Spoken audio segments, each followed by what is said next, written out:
అక్కర్లేదు అందరికీ గుర్తుండే ఉంటుంది. అప్పట్లో ఆవిడ కుక్కర్ అనగానే బేబక్క అని గుర్తుండిపోయేలా ఆ షో అన్నది ఇప్పటికీ కూడా చాలా మందికి రిజిస్టర్ అయి ఉంటుంది.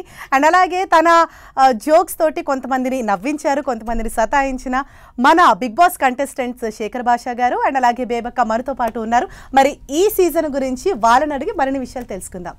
హాయ్ అండి శేఖర్ భాషా గారు. హాయ్ అండి. హలో మా, how are you? I'm good. Welcome to 10 TV. నేను భాష, మీరు హరీష్.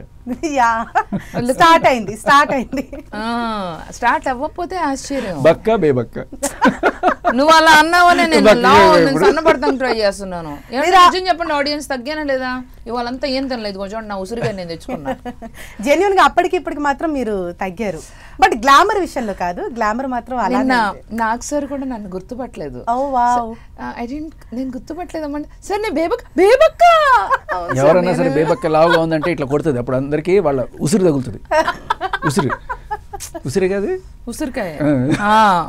సో అందానికి అంటే అంటే ఈ మధ్యన వద్దులేని దాని గురించి చెప్పుకోవద్దు, secrets. And firstly Bigg Boss 9 మీరు చూస్తున్నారా?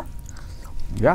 అండ్ శేఖర్ భాషా గారు, బిగ్ బాస్ 9 అంటే ఈ సీజన్ మీద మీ ఒపీనియన్ ఏంటంటే ఓవరాల్గా కంటెస్టెంట్స్ వైజ్ అండ్ అలాగే మధ్యలో ఫైర్ స్టామ్స్ అని చెప్పేసి యాడ్ అయ్యారు, ఆల్రెడీ ఎలిమినేట్ అయిపోయిన వాళ్ళు మళ్ళీ రీజాయిన్ అయ్యారు, అంటే ఓవరాల్గా ఎలా అనిపిస్తుంది మీకు? అంటే కంటెస్టెంట్స్ వైజ్ అందరూ వైజ్ కాదు, కొంతమంది వైజ్, కొంతమంది అదర్ వైజ్. సో కామనర్స్ అని చెప్పి కొంతమంది పట్టుకొచ్చారు, బట్ ఆల్రెడీ వాళ్ళందరూ పాపులరే. మా టైంలో నబీల్ వీళ్ళందరూ కూడా ఇన్స్టాగ్రామ్ స్టార్స్ని ఎలా అయితే పట్టుకొచ్చారో అలాగే వీళ్ళు ఇన్స్టాగ్రామ్ స్టార్స్, బట్ ఆల్రెడీ సీరియల్స్లోను సినిమాల్లోనూ పాపులర్ అయిన వాళ్ళు సెలబ్రిటీ కేటగిరీలో. తర్వాత వైల్డ్ కార్డ్ అనకూడదు, ఏమనాలి, ఫైర్ స్టామ్లో పట్టుకొచ్చారు.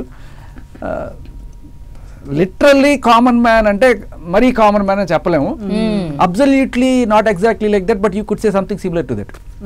అది అంటే ఆల్రెడీ వాళ్ళు ఇన్స్టాగ్రామ్ లో రీల్స్ వైజ్ అలా కొంచెం ఫేమస్ అయిన వాళ్ళే, బట్ ఏదో ఒక ఆటో డ్రైవర్ను లేకపోతే అలా లిటరల్లీ కామన్ మ్యాన్ అంటే కామన్ మ్యాన్ పట్టుకొచ్చేసి అది వేరే లెక్క ఉండేది. 9 లో చూసుకుంటే ఓన్లీ తను కళ్యాణ్ ఫ్రమ్ మిలిటరీ సోల్జర్, తను తెలీదు సోల్జర్. ఇంకా మిగతా వాళ్ళు కూడా నాకైతే తెలియదు భాష. అంటే మేబీ ఇన్స్టాగ్రామ్ లో కొంచెం అంటే బేబకేమో ఫస్ట్ వీక్లో, నేను సెకండ్ వీక్లో వచ్చేసాం కదా, మరి ఈ సీజన్లోకి వెళ్ళి ఉంటే బాగుండని అనిపిస్తుంది కదా. అనిపించలేదు, మనం లేని లోటు లేకుండా బిగ్ బాస్ 9 ఉన్నా. బిగ్ బాస్ 9 అంటే మీకు మళ్ళీ ఎప్పుడైనా అంటే బిగ్ బాస్ లోకి అంటే వచ్చేసిన తర్వాత మళ్ళీ బిగ్ బాస్ లోకి వెళ్ళాలని అనిపించిందా? మీరు మిస్ అయ్యారా?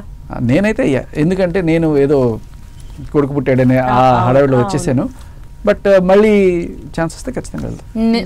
నన్నైతే నేను మిస్ అయ్యే విధంగా హౌస్ మేట్స్ బిహేవ్ చేయలేదు, నన్ను బాగా వాడుకున్నారు, తోడుకున్నారు, కొంచెం ఏడిపించారు కూడా. సో వాళ్ళే నన్ను మిస్ అయ్యారు నేను వెళ్ళిపోయినాక. అరే బేబక్క చేసిన అనిపించింది. వెళ్తా నేను బిగ్ బాస్ని కూడా అడిగా, ఏంటి బిగ్ బాస్ ఇప్పుడు మామూలుగా బిగ్ బాస్ అంటే ఫుడ్ రేషన్ అన్నీ ఉంటాయి కదా, ఇక్కడ ఏంటి ఇక్కడ మీరు విచ్చలవిడిగా ఇచ్చేస్తున్నారు రేషను, మీరేమో నో రేషన్ అన్నారు నేను ఎంటర్ అయినప్పుడు.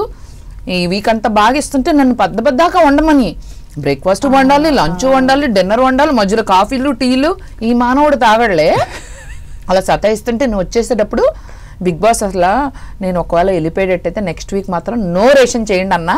నేను వచ్చేసాను, సెకండ్ వీక్ నో రేషన్ చేశారు వీళ్ళందరూ. పాప ఇంతగా అన్ని పట్టుకెళ్ళిపోయారు. కానీ ఏమాటకమాట లాస్ట్ సీజన్ మాత్రం ఫుడ్ దగ్గర అందరూ చాలా ఇబ్బంది పడ్డారు.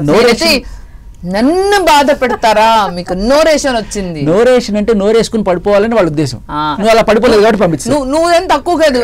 జెన్యూన్ గా బేబక్కని ఎవరు మిస్ అవుతారని నాకు సార్ అడిగారు. నిజం చెప్పండి, జెన్యూన్ గా ఎవరెవరు బేబక్కని మిస్ అవుతారు చేతులు ఎత్తండి అంటే నేను భాష కూడా ఎత్తుతాడు అనుకున్నా. దొంగ మొహం ఎత్తలా, ఇటు కూర్చున్నాడు. ఆహా సెకండ్ నేను మిస్ అవ్వలేదు, కానీ వెళ్ళిపోయిన తర్వాత ఒక రియలైజేషన్ అయింది. అది నేను అప్పుడు చూడలా, మొన్న ఒకళ్ళు చూసి నువ్వు భాష ఇంత క్లోజ్ కదా, నువ్వు వెళ్ళినప్పుడు నువ్వు ఎపిసోడ్ చూడు, మీ భాష చెయ్యత్తలేదంట. నేను వెళ్ళి మళ్ళీ ఎపిసోడ్ పెట్టుకున్నా, అమ్మ కరెక్టే ఎత్తలేదు. మొన్న అడిగా ఏంటి నువ్వు నేను వెళ్ళిపోయినప్పుడు చేయత్తలేదని. అది నాకు చెయ్యి నొప్పి ఎత్తలేదు. అన్ని గుర్తు పెట్టుకుంటా భాష, అందుకే నేను వస్తా పొడి తెచ్చా నీకు. కానీ అప్పుడు ఫుడ్ కి మాత్రం ఇలా టైమర్ ఉండేది, వెళ్ళాలి హడావిడిగా ఇన్నంటే టైమర్ గేమర్ ఏం లేదు, నాకు నచ్చినప్పుడే చేసా.